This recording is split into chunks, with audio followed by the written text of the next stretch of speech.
This week on Jerusalem Dateline, we take an in-depth look at the history of the modern state of Israel through the eyes of its founders.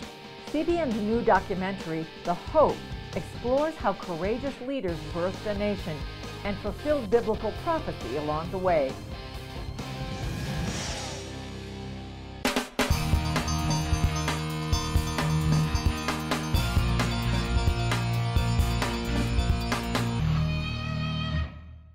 Welcome to this special edition of Jerusalem Dateline. I'm Chris Mitchell. And I'm Julie Stahl. In today's edition, we look at the first part of CBN's documentary, The Hope. In the year 70 AD, the Romans conquered Jerusalem, and the Jewish people were scattered throughout the world. But even in exile, they celebrated Passover each year with a prayer of hope, next year in Jerusalem. After more than 1,800 years, the dream of a Jewish homeland was stronger than ever. And in the late 19th century, a young writer from Vienna brought that dream to the attention of the world. We begin this special with the story of Theodor Herzl, the unlikely father of modern Zionism.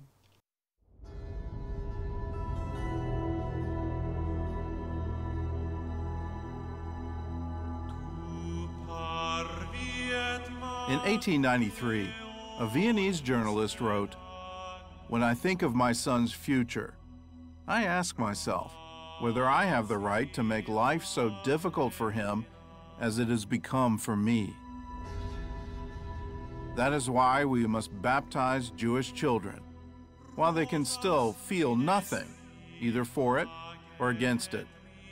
We Jews must submerge in the people." In nomine Patris, et Filii, et Spiritus Sancti. It's not something you'd expect to hear from the man known as the father of Zionism. But those words were written by Theodor Herzl, who spent his life trying to solve what he called the Jewish question. Herzl was born in Budapest in 1860. At the time, the city was known as Judapest because of its large Jewish population. As a boy, he attended a Christian high school that was open to Jews. And on his 13th birthday, his parents held a confirmation ceremony instead of a bar mitzvah. Theodor Herzl was an assimilated Jew who came from an assimilated family. He was not educated in the Jewish sphere at all. He was very, very far from Judaism. His family later moved to Vienna, where Herzl earned a law degree. But his real passion was writing, so he divided his time between writing plays, working as a reporter, and looking for a way to end anti-Semitism. Theodor Herzl is the one who sort of pulls it together, but there are many. There are Christian ministers, there are rabbis, there are presidents, there are all kinds of people who are saying, wait a minute, we've got this problem. At one point, Herzl even proposed a mass baptism of Jewish babies in Vienna's largest cathedral. He believed that if Jews adopted Christian culture, they would finally be accepted by European society. But Theodor Herzl was about to get an assignment that would change his mind.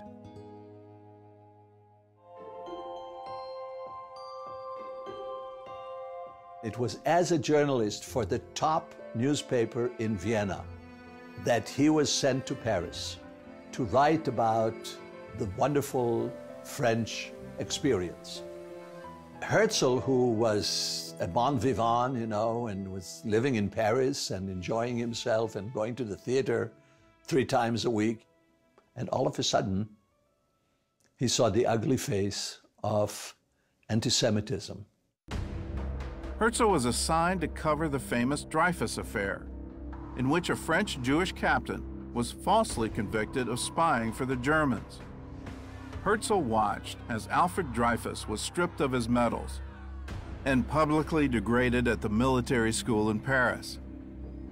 Crowds filled the streets, shouting death to the Jews.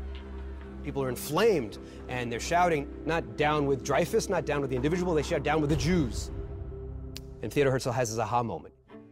Herzl realized that the only solution to anti-Semitism was for the Jews to have their own state, Wonderful idea. How do you go about doing it? This is where the writer of plays came in, you know. He was going to set the stage. Herzl shut himself in his apartment and wrote his ideas down for 5 straight days. When a friend of his visited, he was alarmed by Herzl's disheveled appearance and wild ideas. He suggested they get some fresh air. And as they walked, he told Herzl to get some medical help before someone hauled him off to a madhouse. Herzl paid no attention, and the following year, he published his most famous work, The Jewish State. Theodor Herzl, in his book, The Jewish State, dreams. And he talks about this new nation state being a beacon to humanity. He talks about it being a model democracy. Not everyone was thrilled with Herzl's ideas. Religious Jews thought it was blasphemy to reestablish the nation of Israel without the Messiah. Nevertheless, Herzl worked tirelessly to realize his vision. He even tried to buy the land of Palestine. He tried to create a situation where he will be introduced to the Sultan of Turkey, and he will buy the land of Israel from him. Boy, that's going to cost a lot of money. How is he going to pay for it? Well, he had the dream. He had an idea. He says, I'm going to take half of the riches of all the rich Jews. Well, of course, there was absolutely no chance that any of these people would do that. They did not want to see Zionism succeed, in fact. But he was convinced that that's the way to do it. When we come back, for the first time in almost 2,000 years, Jewish delegates from 17 countries gather for the first World Zionist Congress.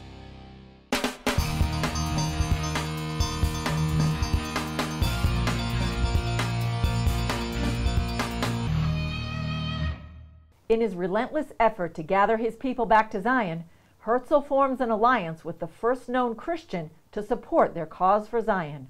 And as he wins the support of this Christian man, Herzl starts observing more Jewish traditions, no longer feeling the need to blend in with Christian Europe. In 1897, Herzl gathered Jewish delegates from around the world for the first World Zionist Congress. For this historic meeting, he chose the city of Basel in Switzerland. By the way, do you know why it was in Basel? It was supposed to be in Munich.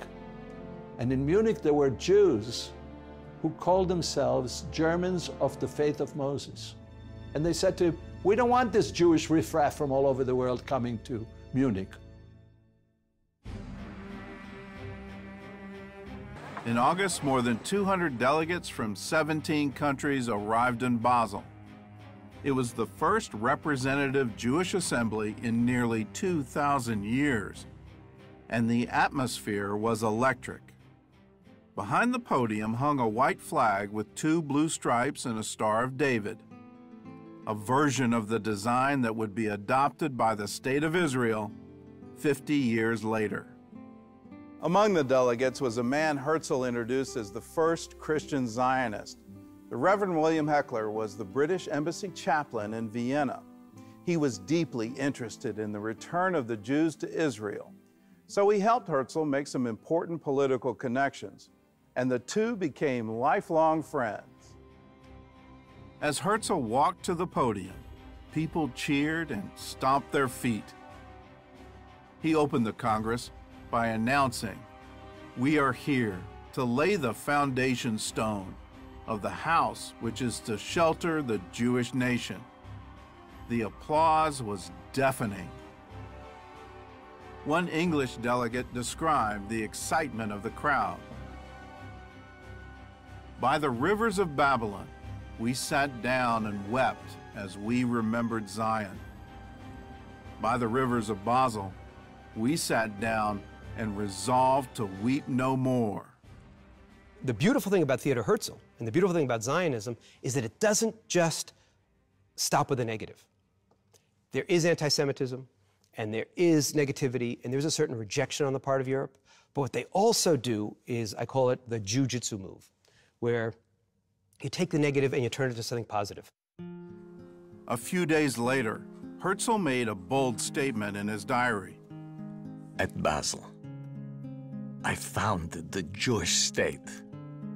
If I said this out loud today, I would be answered by universal laughter. Perhaps in 5 years, and certainly in 50, everyone will know it. Herzl's statement turned out to be prophetic. 50 years later, the United Nations approved a plan to divide Palestine into Jewish and Arab states. And 9 months later, the State of Israel was born.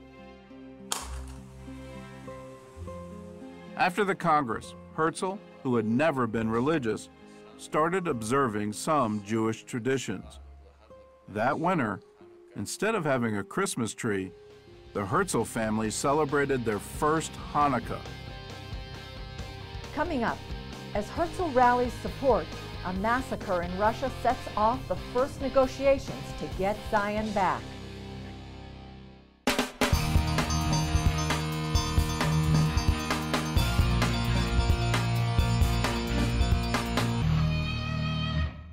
While in France, Theodor Herzl got a glimpse of how far anti-Semitism would go when he witnessed crowds shouting, "Down with the Jews." Only a few years later, he saw those words fulfilled when Russian Orthodox men shouted almost the same words before killing dozens of Jews. But as Gordon Robertson explains, that tragedy is what ignited the hope of going home to Zion. Despite growing health problems, Herzl traveled the globe, trying to get backers for the new state. He went first to Constantinople, then on to Jerusalem in hopes of asking the Ottoman Sultan for land.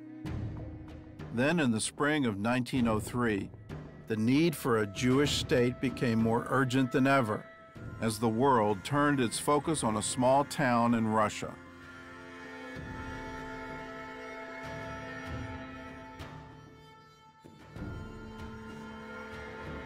On Easter Sunday, a group of Russian Orthodox men entered the Jewish quarter of the village of Kišinev.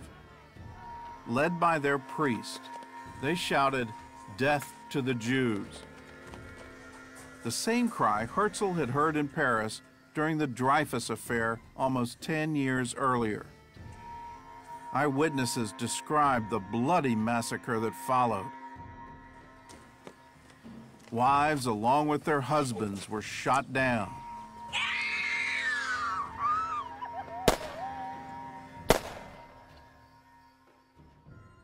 A synagogue worker was killed protecting the Torah with his body.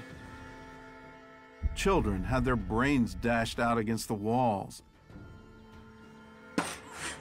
And even babes were snatched from the arms of pleading mothers and hurled through windows.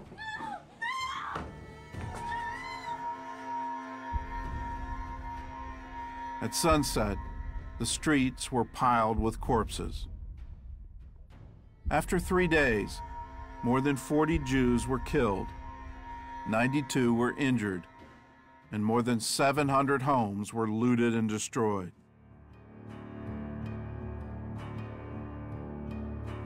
Four months later, the Jewish Congress convened under the shadow of the massacre, but that was just the beginning. Herzl had good news and bad news for the crowd. The good news was that Great Britain wanted to help the Jewish people. The bad news was how they wanted to help. After the Kishinev pogrom, Herzl had an emergency meeting with British politicians. He asked them for land in Cyprus or the Sinai Peninsula, both of which were under British control. The plan was to rescue the Jews from Russia and still be close to Palestine. The British refused and offered them land in British East Africa, now Uganda. With no other choice, Herzl accepted the offer, and the British drew up a plan for a colony they called New Palestine. In 1903, Herzl presented the idea to the Zionist Congress with disastrous results. Zionism refers to Zion, and the plan was eventually to have Zion as the homeland. Nobody was giving this up. But for now, we're going to get ourselves a place to hide. It was the delegates from Russia, whom Herzl was trying to protect, who took the news the hardest. They stormed out of the concert hall in protest. Among them was a young man who would become the first president of the new state of Israel, Chaim Weizmann.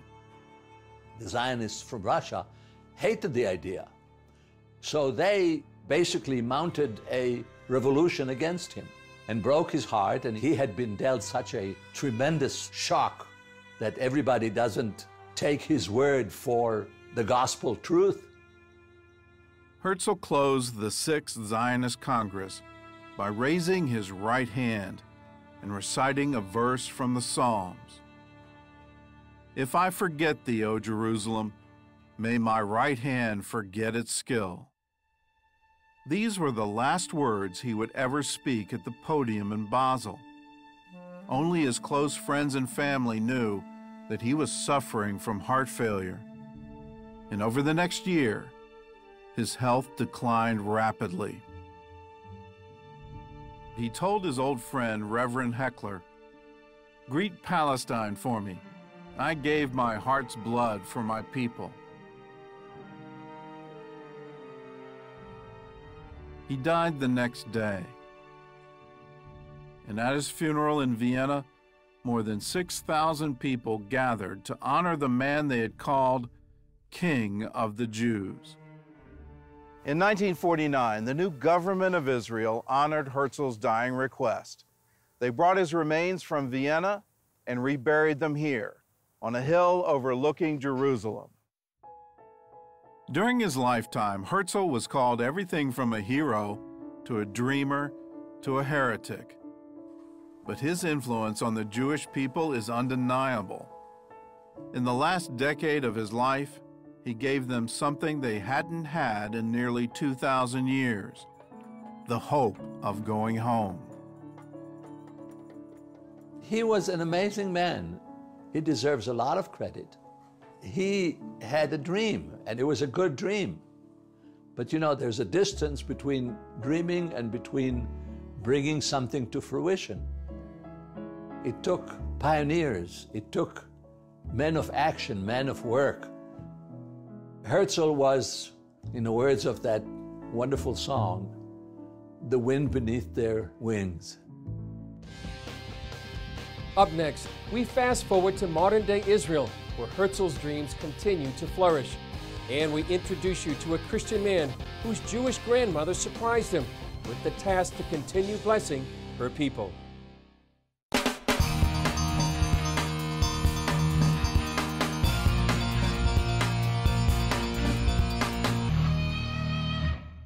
You've been watching the first part of CBN's documentary, The Hope, which tells the story of the founding of the modern state of Israel. All throughout history, we've seen and continue to witness how God blesses those who bless His people. Theodor Herzl pulled from the wealth of Jews and non-Jews around the world to build and bless Israel. And that vision lives on more than 100 years later through both Jews and non-Jews. And it's with one of those stories that we want to conclude the show today. Here's the adventure of a young seminary student in the U.S.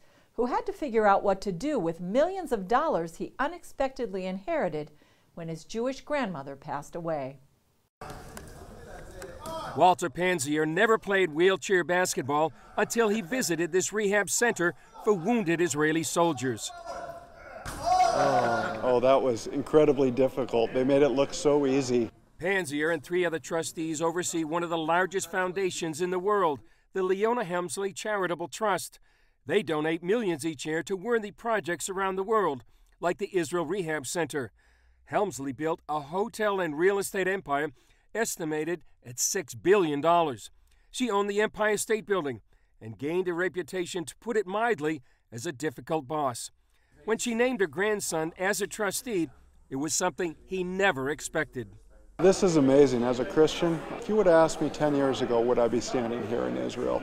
I'd say absolutely not. As I went through my pastoral studies, if I was asked if I was going to be in Israel helping Israelis, helping the poor across Africa with our other projects and helping people in the United States, I would never believe it in a million years. This is truly a blessing to be here. They support a number of projects in Israel, including one of the world's leading brain research centers. Fellow trustee Sandy Frankel feels it's always timely to bless Israel. Every time is an important time, and whenever now is the most important time. Tomorrow will be the most important time, even more important than today. When you think about Israel, a flower flourishing in a tsunami of war and hatred and upheaval in this part of the world, and still it manages to flourish, it's a miracle. Absolutely. Israel is the light to the nations, and the world, I feel, doesn't understand that. There's so much where they're caught up on the conflicts that's going on in Israel. And there's so much more to Israel than just the conflicts. There's wonderful scientific research being done here. There's wonderful humanitarian aid being done here. That's not getting reported by mainstream press. During their visit, a terror attack took place in Tel Aviv, while a border incident flared along the northern border with Lebanon. Yet life goes on. And we hear the same thing over and over again. How strong the Israeli will is here, how strong the people are, even at horrible times with rockets coming in and at a brink of war. People are at peace here. People go on with their daily lives. When you help Israel, you help the world. That's what people don't realize. Israelis aren't an inward people who are trying only to help themselves. What they do benefits the world. The story of Israel is an amazing story of hope, boldness, and perseverance in the face of adversities, and the fulfillment of biblical prophecy. That's all for this special edition of Jerusalem Dateline, The Hope. Thanks for joining us. Remember, you can follow us on Facebook and Twitter. We'll see you next time on Jerusalem Dateline.